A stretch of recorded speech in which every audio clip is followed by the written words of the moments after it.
Hello everyone, welcome to episode 6 of season 9 of McFizzle's Hardcore Survival World. It's day 445. It's quite amazing we've lasted this long. Just gonna have a quick look down in my storage area. It's a fair bit of cobble. We need to try and get 3 rows of cobble, but we don't want to fill up the chest like a single chest because we don't want to get that achievement just yet. That trophy, we want to save it for a bit later when we have an obscene amount of cobble, but that's okay. So far so good. We're just going to drop down into our mining area to start this video, and then we'll get onto the main project, which will be documenting the area where I'm going to tick off all of the different seasons as we go. So we've skipped forward ahead a few, 20 days or so. It's day 472, I think it said. So we're going to go, and we decided on that area over in the behind the farms there, and we've put a little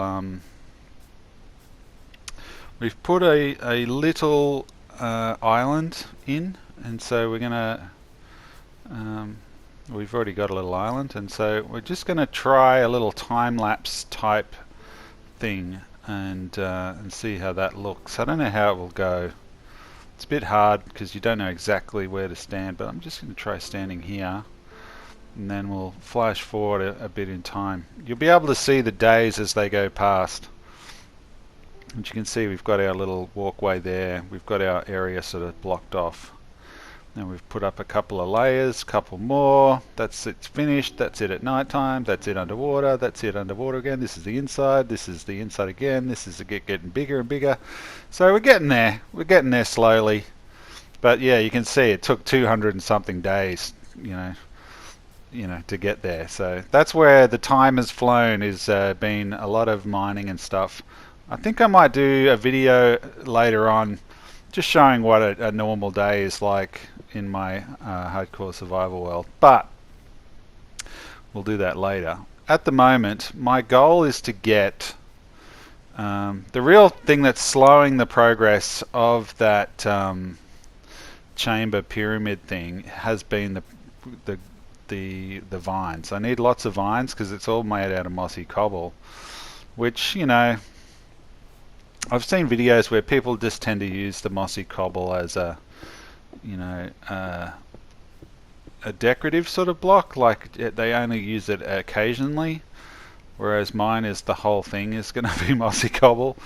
But I just like to think that's because this thing has been so old. It's so old, and it's been in a really wet and damp area, so that's why it's the entire thing is mossy. But what we've decided to do is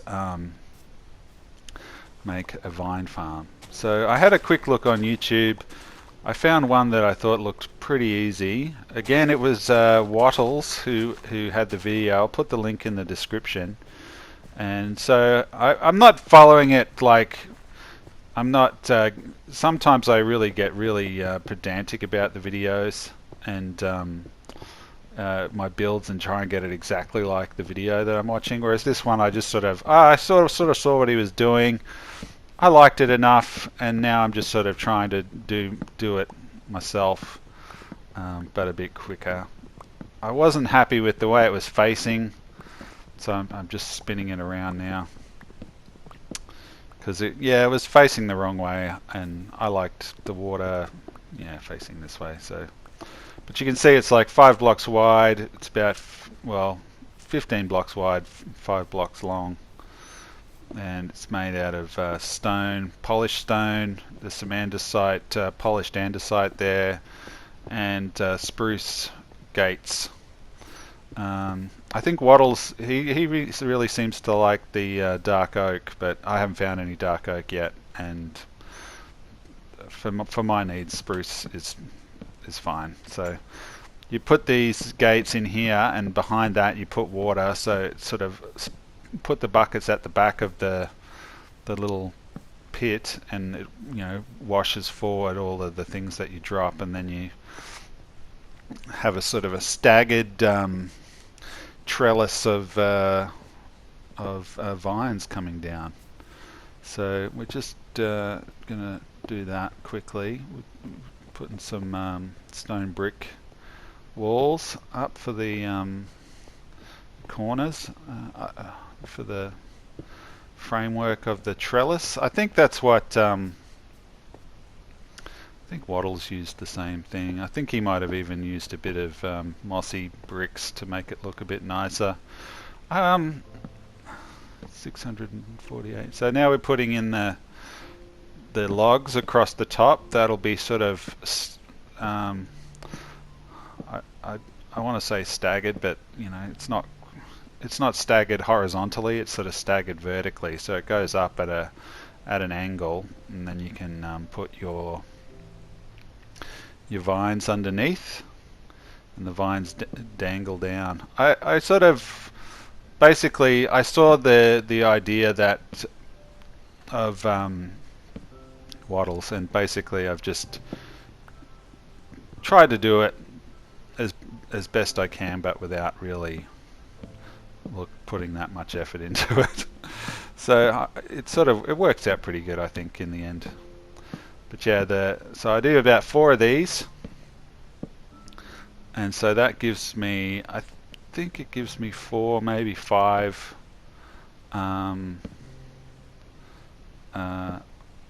vine sort of walls, I guess.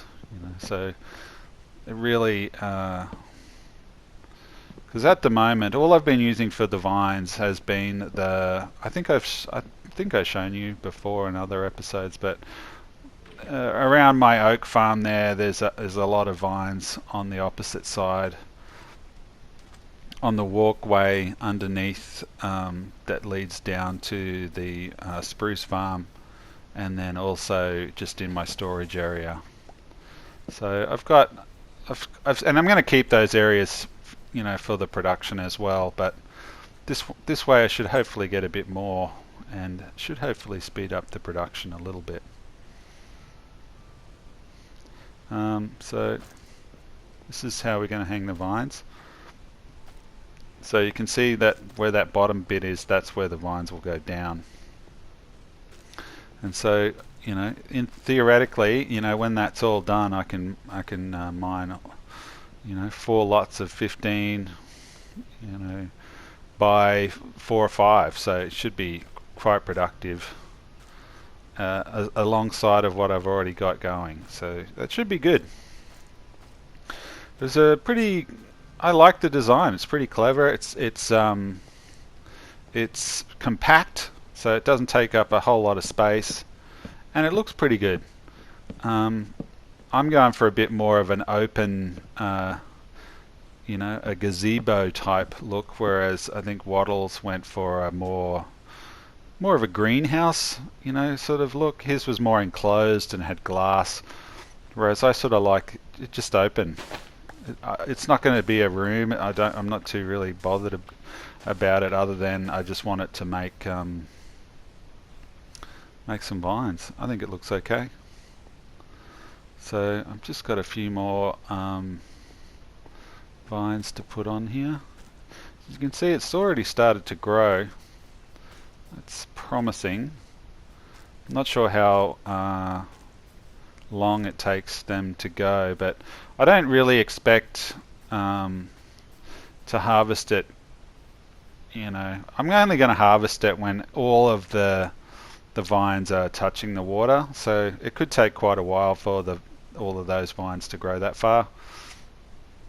But hopefully I'll be able to pick up the odds in it, you know, the odd few vines as it grows. So I can't reach that there, so I'm going to have to put down something to climb on. But yeah, it's looking pretty good. And when I have some water in there, it'll give it a bit more colour. But yeah, watching some other Minecraft videos, you can see a lot more. People pay a lot more attention to their, the design and the, aesthetics of their place. They want it to look really good, and it sort of made me want to do the same thing. But I also don't want to stress out too much about it because, if I should die for whatever reason, it's all going to be deleted anyway. So that's why I keep mine fairly simple. Even though, as with all of my hardcore survival worlds, I do tend to get quite attached to them and quite like them in their own sort of hodgy podgy way. So now we're getting to the point. It's right on the edge here. We're putting in these little side bits. This is again from Wattle's design, so that they don't overgrow. They don't grow out too far on either side. They don't grow out over past where the water is. So, what are we up to here? Day 650. We're finally putting the water in. So it's nearly 200 days since the start of the episode. It's been 11 minutes. That's pretty funny. I had a feeling I was going to notch up a year per episode, so that's what it's been going like. It's looking like I'm on track. Could have a second birthday party by the end of this episode. Who knows? But yeah, you can see they flow right to me, which I like. That's what appealed to me about the design. I had a bit of a look around for automatic ones, but it was a little bit too, they were too big, they were too sort of clunky, and I don't think it really worked great for a hardcore sort of game. I sort of feel like it was a bit risky, some of the ones that I saw, and so I stuck with this design. It's simple, but it sort of looks good, and that's all I really need. I don't need it to be super technical, but it would have been ideal if I didn't have to do any work at all, but oh well. So yeah, I think that's pretty much it. We'll get rid of this sand and we'll put a little pathway in here, and yeah, that's it. So that's it. See, it doesn't look too bad. It goes well with the wood and the grass and the water there, so it looks really good. So we've jumped forward ahead in time a bit. So this is some of the other areas of what's with this horse? You know what? I haven't got a horse yet. I've got a stable. I don't have a horse. I haven't got the saddle up achievement. So I'm going to catch this horse. Let's go. Come on. Yeah, come on. Come on. Oh, you rotten little... Come on, we gotcha. We gotcha. Saddle up. Yo-yo. We got a horse. Excellent. Now we can travel a bit faster. So this is the stable. I've had to move some of these hay bales because the horse could just jump out. So I'm just going to stack them up inside here. So now we've got a horse. That's good. We got our first trophy of the episode. I don't know how I'm going to get out of here. There's no gate, so I might have to just knock one of these down. I don't think that pressure plate on the inside of the door is particularly useful. Oh well. So yeah, this is the second one. I decided I needed another one, so there we go. Now we've got 2 vine farms. That's the progress of the quick shot of the progress of the giant pyramid. And now this is another thing I haven't done yet in the game, which was actually make netherite. So I thought I'd better show you that. Most of the rest of the stuff that I've been doing has just been mining and stuff that I will show you, on a tour or maybe in the next episode, who knows. So yeah, we mine our, we take our ancient debris and we smelt it, and then we get some sort of cooked debris, and then you mix it with gold ingots, and that's how you get, I'd say it's one yeah, so four bits of a netherite with 4 bits of gold, and you get 2. That gives you 1 ingot. So now I've got 2, and so now I can make my first bit of netherite. Hang on, I gotta go to bed first.